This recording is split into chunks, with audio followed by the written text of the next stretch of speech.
eh, Bicol Express. Ito na.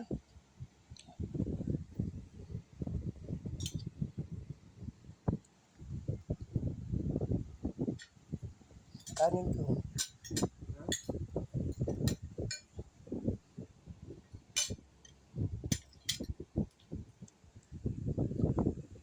Dahil sa Angel. MJ, kumain na.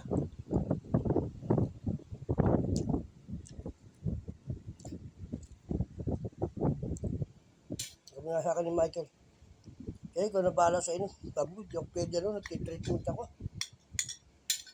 Sa alak. Kaya inimin ko sila. Hindi siguro nakapag-loan yun. Hindi na anuhan. Kaya painimin ko na lang sila. Hindi ako pwede uminom. Sabi ko. Ang problema siya, papamasahin niya sa airport. Bigyan mo ha. Doon sa sahod yun, 1.7 million na nasahurin yun, 6 na buwan.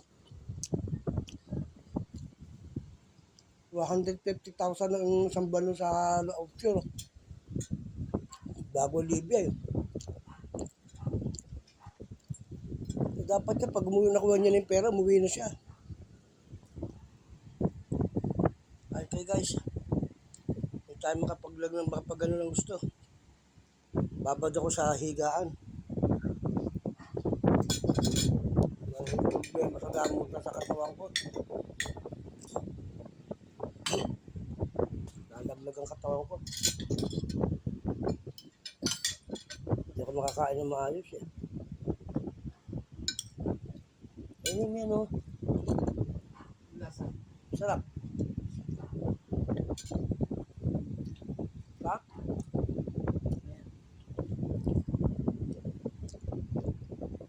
Daming ulam ah. Ay, hipon ah. Plastic ko yun, nalagay ko doon sa yolo. Then, oh. Sira. So, yun naman meron ako. Doon, may sira. Oo. Nalagay ko sa yolo. Yung ulam mo, tumigas. Oh. Yung ulam, tumigas. Pinadala mo sa anak mo? Oo, binabad ko. Oo. Init na ako eh, nilubog ko na, may tubig na eh.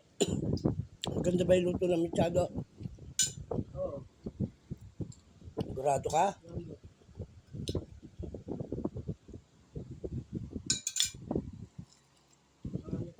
Pinadala mo na sa ano? Kansas City? Ano na? Kahit sinabi mo, ilagay sa frigidaire. Oo, sinabi mo. Ay, Kung masiraan pagkain anak mo, kawawa naman. ano yung dahil sa sira. Haba na pa rin ito.